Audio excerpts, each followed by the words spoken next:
Hi there, I'm Paul Bagnall. Welcome to Market Call today. David Burrows is our guest, President and Chief Investment Strategist at Barometer Capital Management. He'll be taking your questions on North American large cap stocks. So pick up the phone and give us a call. It's 1-855-326-6266 or send us an email at marketcall@BNN Bloomberg. David would love to take your questions, and he'll do so in the second segment of our show. David, welcome to the show. Great to be here. Interesting morning, of course, in the markets. What is your take on the U.S. Election result and what we're seeing in markets today and what we may see in the midterm future? You know, it's always amazing to me, as Stanley Druckenmiller likes to say, the market is the best analyst. So there could not have been a more clear message coming into yesterday, not just over a couple of weeks, but over months. Certain sectors benefit more under the Republican platform. Certainly financials have been leading in the market and very strong over the last few weeks. Industrials, mid and small cap stocks, things that would benefit from deregulation. And a couple takeaways. One, when the market comes into an event on a solid footing, it is more than likely going to come out the other way on a solid footing. You know, we don't have to talk about seasonality and all the other things. I think the market's on a pretty good footing. And, you know, whether or not you agree with all of his policies and the person, you know, markets are sort of unemotional about this stuff. So as it turns out now, there's probably people who have, you know, put some hedges on, done things to maybe reduce their risk. And of course, that's going to have to be unwound here likely over the next little bit. The reaction of the big bank stocks in the U.S. is remarkable today. Talk to us about that. You know, the pendulum of regulation swings a long way in both directions. And coming out of the financial crisis, for obvious reasons, there was a tremendous amount of regulation built into the system. You know, as some people have said, there's something like 258 different regulatory bodies in the U.S. And in many cases, it's not that we don't need regulation, but we don't need many bodies regulating the same rule over and over again. And so there's no industry that has suffered more under heavy regulation than financial services. Large banks, small banks, especially small banks who have less capacity to do reporting and that type of thing.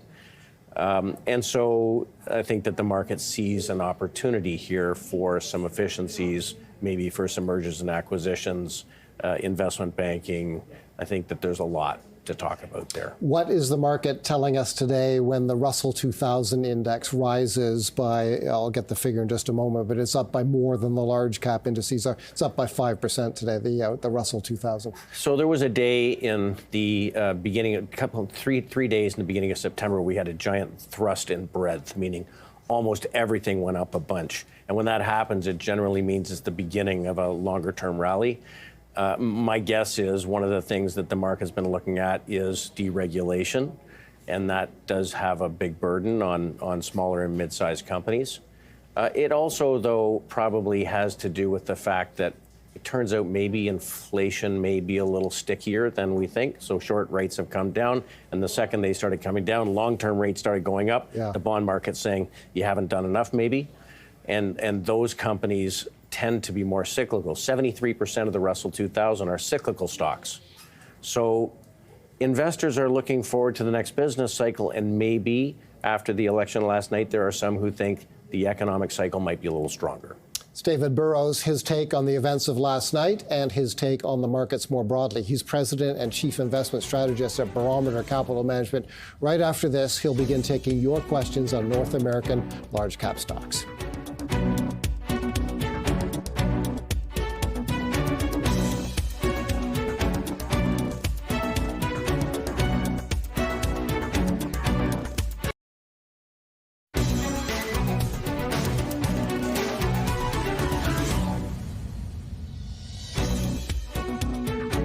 Welcome back. Let's start putting questions to David Burrows. John has written us an email message, subject line, Fairfax Financial Holdings, ticker symbol FFH in Toronto. David, could you please give me your opinion of Fairfax Financial Holdings? Sure.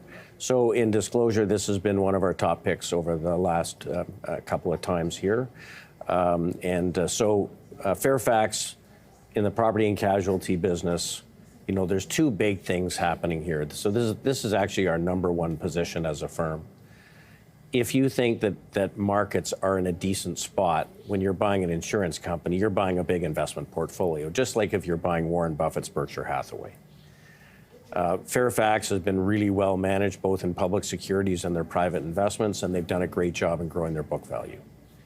The second part of it is, what can they charge and what will the market bear for property and casualty insurance? And we know that because there have been some catastrophic events over the last couple of years, prices have been pretty hard, meaning they are able to raise policy prices, and that's really across the board.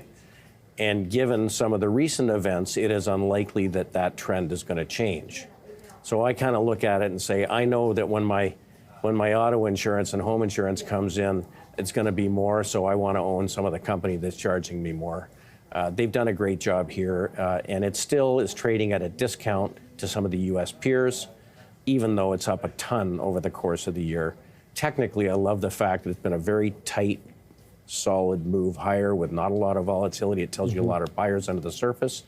You know, I would continue to buy the stock here, even though it had a day this week, it was up 9%. Okay, thanks for that question on Fairfax. Let's go to the phones for the first time in the show. Andre is in Chilliwack, BC. Andre, always great to hear from you. What's your question to David Burrows today? Good morning, Paul. Thank you very much. What an absolute great day to call in. I'm very humbled indeed. I think golden age of America has come back, and capitalism is returning to the markets. Could I get your thoughts, David, please, on TD Bank? I'm actually more bullish than you now are. And do you think the U.S. Federal Reserve will reduce interest rates by 25% tomorrow? I'll let you go with those two bites. Thanks, David and Paul. A good day to both of you. Sure. Good day to you too. So, Andre, just on the FOMC, yes, we think it's very highly likely you will see a 25 basis point cut, and then the question will be what comes afterwards. You know, we are very positive on financials, and through the year, really from the beginning of the year, close to 25% of our firm assets have been in financials, insurance companies, banks, investment banks, asset managers, and so on. Partly because they went through like a 15-year bear market in the U.S. and have only reignited over the last couple of years. If you're in a bull market, you want to own the strongest stocks you can find, right? So our biggest bank position is JP Morgan because it made a new high in 2013. It took the index until 2020 to make a new high, right? That was a leader. So if we look at the Canadian banks through that lens, I prefer to buy good getting better. Something that's doing well to begin with, where we see some kind of positive change that could add to the valuation, and where other people agree with me. I don't want to be alone in the woods. And the problem with TD is it's in the penalty box. You know, this fine that they received, probably deserved. So the changes that they're going to go through are painful. The problem is now all of the shareholders are underwater, or most of them, from the last few years. And so you're going to have to fight your way through. As the share price rises, you're going to have to fight through all the people that said, boy, if it just gets back to my price. So we own RBC, we own Commerce, and we own National Bank in Canada. And I would prefer to stick to one of those names where they are firing on all cylinders. Okay, thanks, Andre, for your question. Elliot is in Hamilton, and he's up next. Elliot, thank you so much for calling. Good to hear from you as well. Good afternoon. Sometimes referred to as the #1 P&C insurer in the world. What is your assessment, please, of Chubb, and why was it drifting down about 10% in the last month or so? Thank you. So, you know, certainly I think a number of the P&C insurers in the U.S. did pull back post the last hurricane in Florida. You know, they've had a great run over the course of the last 18 months. I would say that technically, none of them really are broken. We have owned Progressive, and we came out of RGA. But this sector, I think, probably does pretty well going forward, and I do think that Chubb really is the cream of the crop in this sector. Okay. Thanks for that question. Let's go to Scott in Toronto. Scott, thanks a lot for your call. What is your question to David Burrows? David, what do you think about Morgan Stanley? Would you buy it today? Thanks for your answers. Thank you. Great. So, Scott, I'm going to come at this a couple of ways. First of all, of course, we like the sector. If you looked at the KCE ETF, it is the capital markets ETF. It was the only ETF in the U.S. that made a relative strength new high last week going into the election. So there are people that believe that capital markets related companies are likely to do well. Morgan Stanley's done a wonderful job building their M&A business and their trading operation. Of course, they've got a very strong wealth management business as well.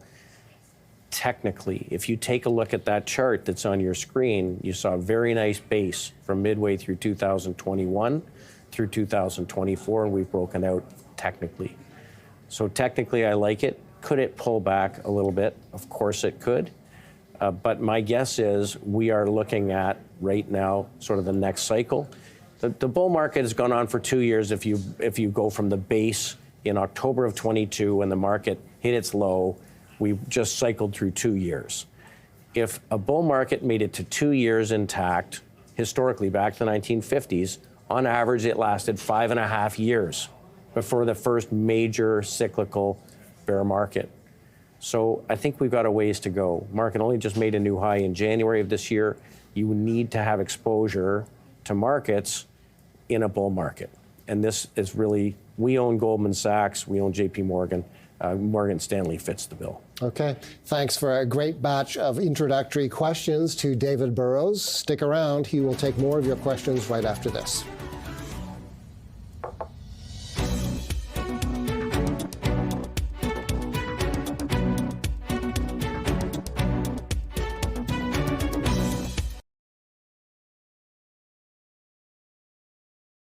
Avoid.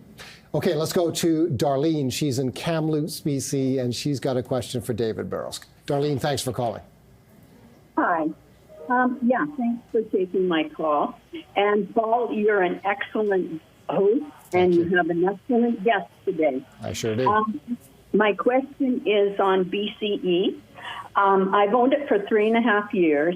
I have enjoyed a great dividend, but I'm really starting to wonder about it, and I would like Mr. Burrows' opinion on it. Right. So, Darlene, I always come at, sort of how we look at companies the same way. And just before the last spot, we talked about trying to find things that are good getting better. It's not to say that there aren't people that are good at trying to pick bottoms in stocks. It's just really not us.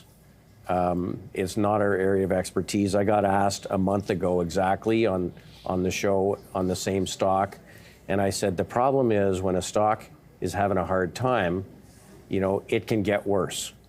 And even though it looked cheap a month ago, it's gotten a lot cheaper. I think that it's just a difficult one. In my opinion, when you own a stock, you should pick a price, maybe below the price you paid, or as it moves higher, below the current price, where you would, by discipline, exit the position if it stops working, because you have to have a way to make sure a little mistake doesn't turn into a big one. We use stop losses on every position. And it has saved our bacon on a whole bunch of times when we think something's pretty good, but the market doesn't agree with us.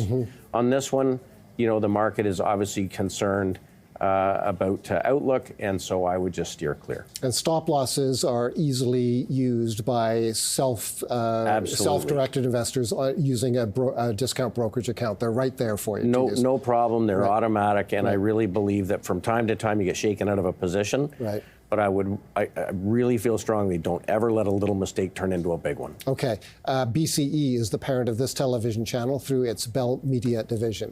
Thanks, Darlene, for your question. Deborah is in Okanagan Falls, BC. Hi, Deborah, and thank you for calling. Oh, hi. Thank you for taking my call. My question today is on Eli Lilly. The share price has really gone down quite a bit, and the CEO spoke about limited warehouse orders. Now, election aside, I do know that there was a supply shortage in one of the molecules to make one of their obesity drugs, and the compound pharmacies got into making knockoffs. And the Teladoc and the medical spas were selling them at a fraction of the price. And having a pharmaceutical background myself, I know that compounding can cut into the trademark sales. So where do you see this company going long term? That's a really good question. So I've used Lilly in the past as a top pick. We owned it through the last 16, 18 months. We got stopped out at $840 recently. And again, it's one of those things, at some point something isn't behaving the right way. Now, it does not look like it is any longer in short supply. The stock is trading below the 200-day moving average. Relative strength versus the market technically has rolled over. And the problem is the pharma sector is behaving very poorly. So the backdrop for the sector is not supportive. So this was one of 2 or 3 stocks that was behaving well. So we no longer actually have a position in the pharma sector. We'll just wait and let the traffic clear. Even the XLV, which is the healthcare ETF, is making relative strength new lows versus the market. So sometimes there's a neighborhood maybe just better to avoid for a while. Okay, thanks for that question. Let's go to Mose. Mose is in Vancouver. Hi, Mose. Hi. Good morning, gentlemen. David, I am a friend of yours. I always listen to your program. I would like your opinion on JP Morgan. It has reached new heights. So is it a hold or a sell? Does it have a long runaway still? Thank you very much. Yeah.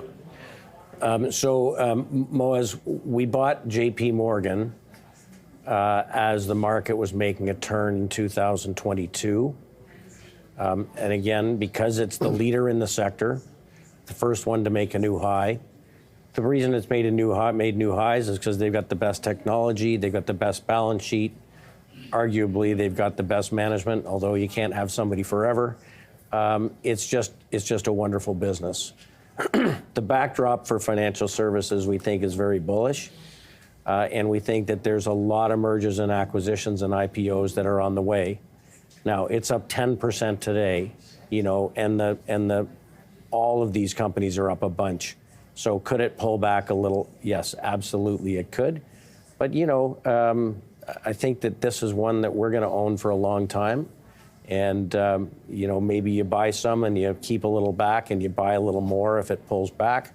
But I don't think you're going to get badly hurt in JP Morgan. Okay, thanks, Mose, for your call. Anita is in Markham. Hi, Anita. Hi, thank you so much for taking my call. My question is on GM. GM was just trying to pick up when Trump has become the president. What are your thoughts on Trump's tariffs on GM? Do you think that's going to affect it adversely? And do you think it's a time to get into GM, or should I stay away from it? Yeah. Hang up and listen to you. So there often is a difference in what people do than what they say. But certainly, the Republican platform has been pretty clear about tariffs and trying to protect American businesses. And General Motors is one that would benefit from that. There clearly are tariffs already on Chinese vehicles coming into the U.S. And so, this is a company that will likely benefit. Now, we don't own GM. We do own some Ferrari. And frankly, I'd like to own some Tesla. I don't currently. I haven't won that battle with my investment team yet because I do think that the setup is very, very bullish. But General Motors, I think, looks as good as you're going to find in the North American automotive sector, and would be a position player in a portfolio. Okay. Thanks to that batch of questioners. We will take a quick break. When we come back, David Burrows' past picks are in focus.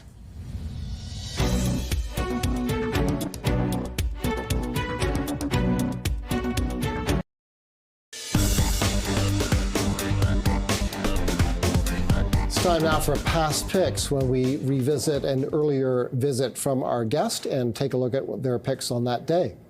We're taking a look at David Burrows' appearance with us on January 9th of 2024, so early this year, not quite a year ago, call it about, I guess, 11 months ago or so. And here is one of the top picks. Canadian Natural Resources. There was a stock split here. We've accounted for that in our figures. It was recommended when it was trading at the equivalent in today's world of 42.83. Numerically, it was probably double that. It's now at 47.74. That's a return of 11%. The company is also a significant dividend payer, and when you include the dividends, 15% is the total return since late January of this year. David? So we are big believers in long secular cycles, and commodities have long cycles. And you can see, if you're looking at this chart, you know, it had a great run up from 2001 through 2007 and then went through a long bear market and came out with a first leg higher in 2021. Bull markets last a long time in commodities when they get going. They have interruptions. This is a company that has very long life assets, a great dividend growth, great cash flow growth. And so we believe that this is one that we're going to have for quite some time. I would put Suncor and Imperial Oil in the same boat. The fact it's pulled back a little since spring probably gives you an opportunity here. But this is one that we own. I would continue to buy here today, especially given the short life of shale assets in the U.S. These companies, we think, will trade at a significant premium over the course of the cycle. Okay. Here is top pick number 2 from that day. Teck Resources, Canada's biggest publicly traded miner. There you see the numbers, a total return over that period of time of 22%. Yeah, I would say that we look at this exactly the same way. Their QB2 copper mine, we think, is going to be a very, very valuable asset. There's always some bumps getting a new production facility underway, but we think that the outlook for copper long-term is very positive. We own a lot of inflation-oriented assets, and we think that the biggest risk to portfolios right now is inflation eats your money. So we need things that can put their price up tomorrow if there's inflation today, and this fits in that camp. Same thing, we think ultimately it will pay us a bunch of dividends along the way. Okay, you're unfazed, obviously, by the 5% drop in copper prices today, the market worrying about global economic growth. No. And a top pick also on that day, the final one that we'll take a look at, the iShares MSCI Japan ETF. It tracks the Japanese stock market, EWJ, on the New York Stock Exchange, ARCA. Total return, 5%. And I wish you had a chart that could go back 40 years. Yeah. You know, as we know, the Japanese stock market went nowhere from 1991 to 2021-22, and of course has broken out since then. So Nikkei is doing just fine. Obviously, currency has been a headwind here because the Japanese yen, you know, weakened versus the dollar over the course of the year. I think that, again, this is one that's going to do well over the cycle. Warren Buffett's been a big buyer of Japanese equities over the last 2 years. We know that. And partly because a lot of the companies in the Japanese market are companies in sectors that are leading the market today, industrials and financial services, or as they call them, trading companies. And we think that the valuations are very, very compelling there. Those are the top picks from David Burrows from about a year ago, or a little less than a year ago, early January of this year. They were, again, Canadian Natural Resources, Teck Resources, and the iShares MSCI Japan ETF. Total return across those 3 investments, 14%. We'll be back with David Burrows right after this.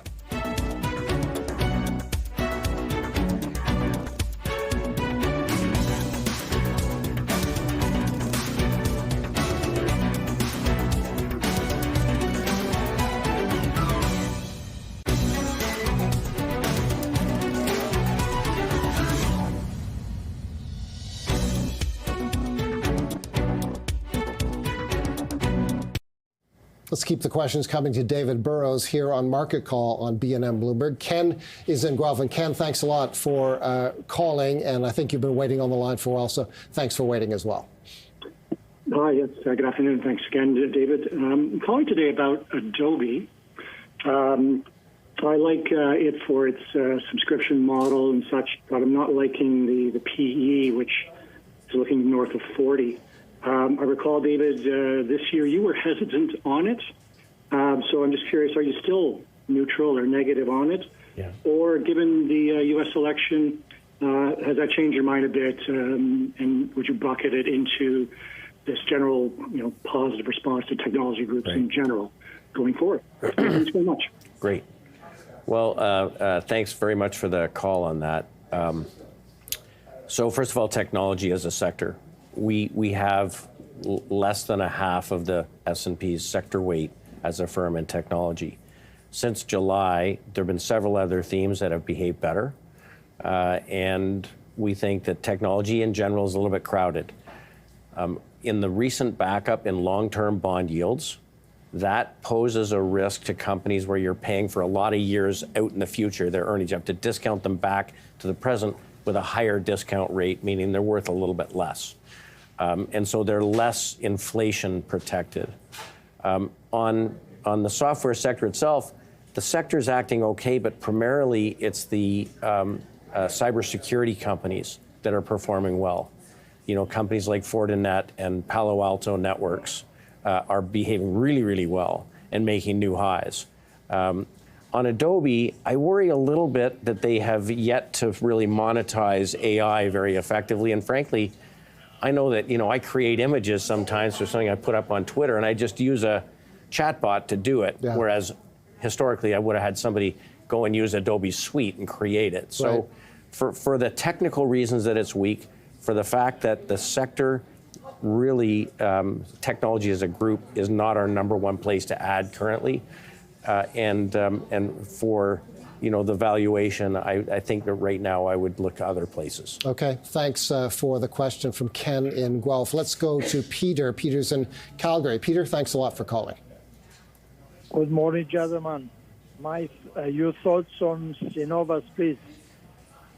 Cenovus. Sure. So if you're to look at the U.S. energy producers, and you can look at the XOP ETF, you'll see that it has been quite weak, as, of course, crude has been weak as well.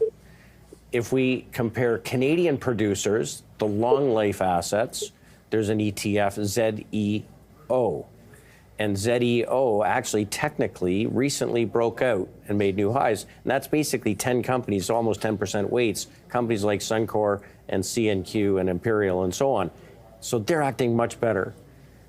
In the Canadian conventional companies, Cenovus has not been a leader.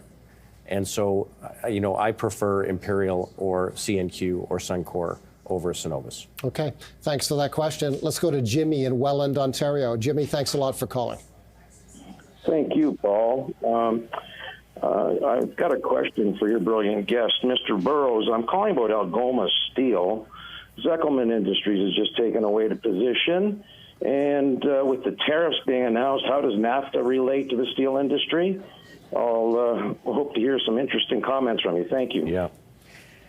So, of course, every morning I spend some time looking through the universe of ETFs just to look at broad-based neighborhoods. Mm-hmm. One of the strongest ETFs performance this morning was XME, which is the Metals and Miners ETF in the U.S. XME was up almost 7% when I came on the show this morning. And I was a little confused because, as you mentioned earlier, copper's weak today, and some of the copper stocks are off. And going in, it was very clear it was steel stocks. So companies like Cleveland Cliffs, Commercial Metals, and Algoma Steel would fit in there today. So I think that there is some view that protectionism would be good for the North American steel producers. They are cyclical by nature, and so they fit that inflation theme. They do fit the next business cycle. I haven't done a lot of work on Algoma, but technically it sets up very well, and the group looks pretty good. Okay. Thanks for that question, Jimmy. Let's go to Cochrane, Ontario. Dennis is on the line. Dennis, thanks a lot for your call. Thank you. Thanks for taking my call. My call is on Canadian oil and gas. Now with Trump saying drill, baby, drill, how will that help us here in Canada with oil and gas? Thanks. Well, I think that there's a lot of questions around that. There is likely to be more willingness to open up pipeline capacity to the U.S. I think that the regulatory environment might be more friendly. For the long-lived assets, I think that that's particularly good. We've seen a nice pickup in volume as the pipeline capacity has been getting better to the U.S. The differential between Canadian oil and U.S. oil has been coming down, and we've been beneficiaries there. You know, weak dollar, Canadian dollars also helped these companies. So I think it's really going to vary. You know, you have to separate out natural gas from oil, and so there's some that are helped and some hurt. But I think that we're going to have to see what policy comes forward. We've stuck with the very long life assets that are paying us great dividends as our exposure currently. Okay, thanks to our viewer, and I'm told the pronunciation of the name is Denis from Cochrane, Ontario. Thanks, Denis. Robert is in Brantford, Ontario. Robert, thank you very much for your call. What's your question to David? Good afternoon, and thank you. I'd like to give a quick shout out. Last time I was on, I mentioned MetaPharm Labs and Well Health. Congratulations to everybody who bought Well Health with MetaPharm. David, what's your thoughts on TC Energy? The Democrats killed the Keystone Pipeline. Trump's going to put it in now, and we have to have natural gas for the next decades. But what are your thoughts on TC Energy? Thank you. I think that TC Energy looks just great. We don't own it. I would like to. We own Enbridge, and we own some Pembina, but you know, clearly the political picture just got a lot better. A lot of these pipeline companies can benefit because, as you know, there's a lot of discussion about building some gas-powered plants near gas facilities to fuel data centers, and there's going to be opportunity for some of these companies as well. But certainly the stock's on a tear. And the world just got better for TC Energy. Okay, interesting comment there, and good question, and thanks very much. We'll be back one more time with David Burrows. He's President and Chief Investment Officer at Barometer Capital Management. He'll take your questions for one more block. Our number is 1-855-326-6266. The email address is marketcall@bnnbloomberg.ca.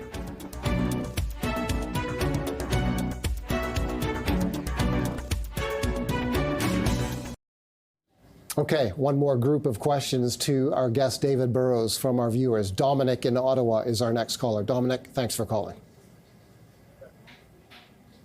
Can you hear me, Dominic? Yeah, can you hear me? Yes, I can. We can now. Go ahead. You're on the air with David. All right, good afternoon. As you can tell, my father is the one that called, Dennis from Cochrane. Just wanted to give him a shout out. Okay. Just wanted to ask regarding oil again, specifically when it comes to Baytex. How does the political climate influence really the market, specifically with Baytex? I know it's a bit of we can't really tell, but can you expand on that? Thank you. Yeah, I mean, all I can say about Baytex is it has been a bit of a serial disappointment. The stock is underperforming the sector. It's a company we've spent very little time on. Just technically, it's not a kind of company that we can buy. And so, you know, I would not be recommending buying the stock right now. Okay. Thanks, Dominic. Let's go to Kelly in Landenberg, Saskatchewan. Kelly, thank you very much for calling. Hi. My question today, gentlemen, is on NVIDIA, and what do you guys think of the outlook for it? It's been a very good stock for the last couple of years. And doing well today as well. What do you think, David? Well, Kelly, there's a long story behind that. And quickly, we owned it from $14. So it's been a great contributor in our portfolios. We got stopped out in July of this year as the semis rolled over. The stock and the semiconductor sector got hurt quite badly. I always say if we love a company for the fundamentals and the technical picture gets repaired, we don't mind paying a higher price to re-enter. And the stock broke out technically at $114. We had come out around $110. We paid $114. We own the stock again. It's $144. This is the leader, undisputed, in the semiconductor sector. I worry a little bit about the sector because if you take Broadcom and NVIDIA out, it's been one of the worst performing sectors since July. So it has. And so their earnings are due in 14 days. And there's a lot of anticipation. The technical setup is pretty good. It's trading better than 97% of stocks in the S&P over the last 52 weeks. So we're going to go into that print owning the stock, and we certainly hope it's not going to disappoint, but all indications are that the demand has been exceedingly strong. and their pricing looks very, very good. So the Blackwell problem seemed to have faded to the background. This is our representation in that sector. Okay, those results coming after the close of trading on November the 20th. And of course, BNN Bloomberg will have extensive coverage of those results when they're released. Let's go to John. He's in London. John, thanks for your call. Thanks, Paul. Hello, David. It was Ernest Hemingway that reminded us that the sun also rises, and boy, did the sun rise this morning. Visa is a stock I've owned since the IPO. I've added to it from time to time. How do you think it's going to do with this wonderful red wave upon us? Thank you. Well, certainly congratulations, because that's been just a remarkable performance. And I wish I could say we've owned it all the time. We've owned a lot of the time. We own it currently. So yeah, it's a good day today, up 4%. We like the business model. It's very predictable. We think that in a Republican administration, some of the antitrust stuff around fee interchange fees is likely to be less difficult, and so that probably helps them. We'll see how consumer spending goes, but in general, travel has been pretty strong. They tend to make money on overseas travel, so we like the stock. We don't think it's going to be the most volatile company in the sector. It's less economically sensitive, more predictable. I think it's a great holding. Okay, thanks for that question, John. Let's go to Renata in Oakville. Hi, Renata. Hi, gentlemen. Good afternoon. I'd like your opinion on Enbridge, please. I just noticed it went up 68 cents today alone. Is it a good time to buy, and should I hold it? And just give me your opinion. I hang up and look at you while you talk to me. Thank you so much. Thanks a lot, Renata. Thanks, Renata. So the energy infrastructure companies in general have been performing well. Enbridge does pay a good dividend, and historically they've had pretty good dividend growth. There's a couple of years there where they didn't grow it so much, but we think that dividend growth looks like it can reaccelerate. Their balance sheet, I think, is in pretty good shape, and there's opportunity for repricing some of the tolls that could be valuable as an inflation hedge. So we own this as a stable dividend payer, and it's one that we're happy to hold. Okay. Kareem is in Ajax. Kareem, thank you very much for calling. What's your question to David Burrows? Hi, gentlemen. Thank you for taking my call. My question is on Suncor Energy. I would like to get David's opinion if he considers Suncor a buy, hold, or a sell at this point. Thank you so much. Sure. So I do consider this to be a buy and a long-term hold. We own the stock, and we own it for the same reason we own CNQ and Imperial Oil. Dividend yield, return of capital to shareholders. And while it is not the best performing stock right now in the market, those Canadian producers are way outperforming the U.S. counterparties. So we like it for the same reasons as CNQ, and I'd be a buyer here. Okay. Thanks, Karim. And that is all the time we have for calls and questions today. Thank you to everybody who put a question in. But don't go away just yet. David Burrows and his top picks are just around the corner.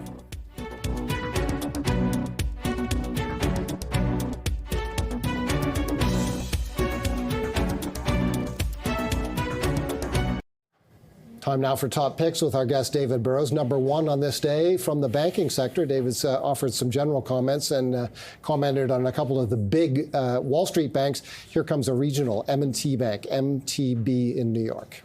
Yeah, so now I feel a little bit opportunistic talking about this today. The regional banks ETF is up 13%. Whoa. There were some pretty clear themes coming into the election that favored the Republican platform. We knew that in 2016, the first 3 months, the leading sectors were regional banks and mid-cap stocks, which, of course, are what's rallying today. So about 2 weeks ago, we added 2 positions to the portfolios. We added M&T Bank, and we added Regions Financial. They happen to be the 2 largest holdings in the KRE Regional Banks ETF. We bought M&T for a couple of reasons. First of all, it's a really well-run bank that has grown really nicely, but is bumping right up underneath the cap the small banks cap of $250 billion in assets. So they are hamstrung by regulation. Second, of course, they would be a beneficiary of any reduced burden from a reporting standpoint. Third, the regional banks are very focused on the domestic economy. So M&T Bank is in the Northeast and certainly would benefit from, for instance, reshoring of manufacturing, which would be a big beneficiary. And then finally, we do think we are in a more inflationary period where this yield curve is likely to be steeper, long-term rates more significantly higher than short-term rates. And that's a great situation for banks who pay deposit rates and lend long, and their net interest margins can expand in a more inflationary period. So that's the opposite of what we've lived through. We had 40 years where the borrower was in control. We now likely have 25 years where the lender is in control. And then finally, we think there's opportunity for them to make acquisitions, and the world may be more friendly to that. Okay. Number 2 on this day, Motorola Solutions MSI in New York. David? Yeah, so interesting, so many calls today on energy when really financials are a story and industrials are a story. Motorola Solutions is, for those that don't know, what's left in that business. They are the largest security camera and radio manufacturers.